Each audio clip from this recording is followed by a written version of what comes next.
Hello guys, फेरि पनि स्वागत छ तपाईहरुलाई मेरो अर्को भिडियोमा। म चाहिँ आज टीआरसी कार्ड रिसिभ गर्न जाँदैछु। अस्ति लगभग 20-21 दिन अगाडि चाहिँ अप्लाई भएको थियो टीआरसी। आज चाहिँ आइसकेको छ के आज चाहिँ कलेक्ट गर्न जाँदैछु। यताको बाटो चाहिँ फुटपाथै एकदम फराकिलो के। फुटपाथमा गाडी राखेर पनि धेरै ठुलो ठाउँ चाहिँ बाँकी नै छ कि। सानो फुटपाथमा चाहिँ मान्छे मात्रै हिँड्ने गरिन्छ, मान्छे र प्लस साइकल हिँड्ने बाटो मात्रै छ। फराकिलोमा चाहिँ गाडी राख्ने छुट्टै कुनै बनाइदिएको हुन्छ कि पार्किङ गर्दै बनाइदिएको हुन्छ। अब यता ग्राउन्ड नै जताततै त्यस्तो हरियाली ग्राउन्ड चाहिँ पाउन सकिन्छ कि यता राम्रो छ, हरियाली हुन्छ सबैतिर। म जानुपर्ने चाहिँ उति बिल्डिङको पछाडि होइन अगाडि हो, म चाहिँ पछाडिबाट गइरहेको छु। अब ठाउँ ठाउँमा फुटबल ग्राउन्डहरू भयो, एक्सर्साइज गर्ने ठाउँहरू भयो। यो यहाँनिर चाहिँ फुटबल ग्राउन्ड लगायत सानो फुटबल ग्राउन्ड छ, त्यसमा चाहिँ बास्केटबल सबै खेल्न पुग्छ। अब चाहिँ धेरै छैन अगाडिपट्टि हो, त्यही अगाडि देखिरहेको ठाउँमा चाहिँ राइटपट्टि अब चाहिँ म आइपुगिसकेँ। मान्छेहरू धेरै छ, टोकन लिएर बस्नुपर्छ। टोकन चाहिँ मेरो 3160 भएको छ। यहाँ चाहिँ कुरेर बस्न चाहिँ अलिक गाह्रै हुन्छ। म चाहिँ अलिक मार्केट गएर आउँछु। अब चाहिँ मार्केटमा अलिअलि सामानहरू किन्नुपर्ने छ। त्यो चाहिँ फुटपाथै एकदम राम्रो क्या।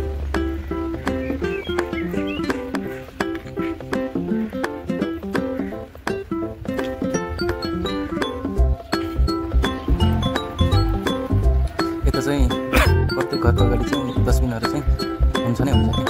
हाम्रो नेपाल जस्तो त्यो काठमाडौँ जस्तो गाडी कुरेर बस्नु पर्दैन। अब घरको अगाडि डस्टबिनमा फोहोर हाल्यो, गाडी आफ्नो समयमा उठाउँछ, लान्छ, मजा छ, राम्रो छ, सजिलो छ। त्यो गाडी देखिएको चाहिँ स्टेडियम भन्ने सुनिएको छ, राम्रोसँग मलाई थाहा छैन। त्यो चाहिँ यो फाटकमा चाहिँ फुटपाथमा चाहिँ दुईवटा लेन चाहिँ किनभने एउटा रातो भएको चाहिँ फ्याँकिँदैन। किन्न लागिसक्यो, मार्केट अलिअलि तरकारीहरू किन्नुपर्ने छ। त्यो गाडी देखेको चाहिँ यता लोकल बस जस्तो भनौँ न, लामो हुन्छ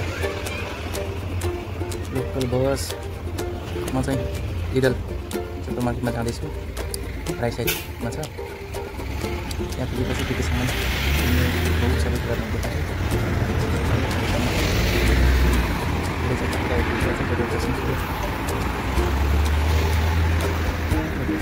बन्द पनि भइदियो। नेपाल जस्तो छैन, डेभलपरसँग मान्छे छ भने चाहिँ लाइट हेरेर हिँड्नुपर्छ। मान्छे छ भन्दाखेरि चाहिँ गाडीवाला मजाले अगाडि नै नेपाल जस्तो आँट पर्दैन। यहाँ अगाडि चाहिँ यो बोतल देख्ने, त्यहाँमाथि देख्ने, त्यहाँमाथि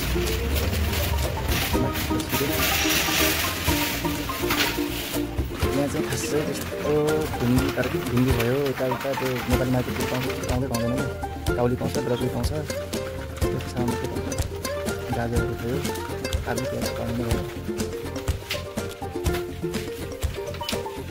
यस्तै छ। यो चाहिँ के खालको ब्रोकली हो, काउली हो कि के हो।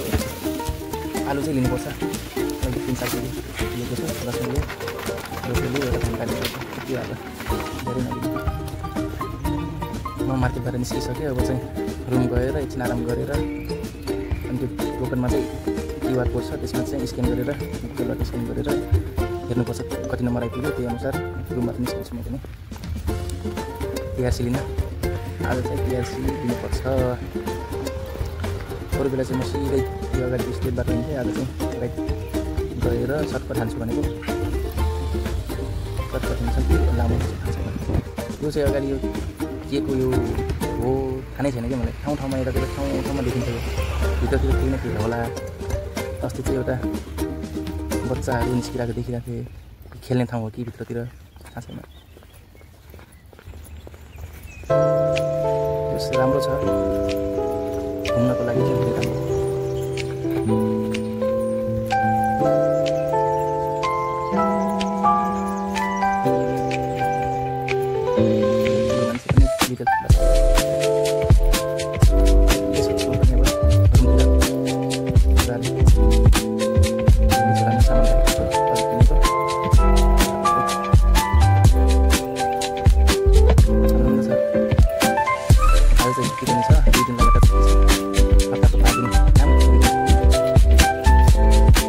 काम भएपछि गाडी छ, त्यति गरिँदै रमाइलो मार्केटतिर गयो।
एप्लाई गरेको लगभग 20 दिनमा आएको थियो।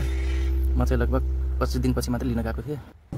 ओके गाइज, आजले चाहिँ यति नै, आज दिनभरिको काम यति नै भयो। अब रुमतिर जाँदैछु। भिडियो मन पर्यो भने च्यानललाई सब्सक्राइब गरिदिनु होला, भिडियोलाई लाइक गरिदिनु होला। यति भन्दै बिदा हुन्छु। हस्त, धन्यवाद।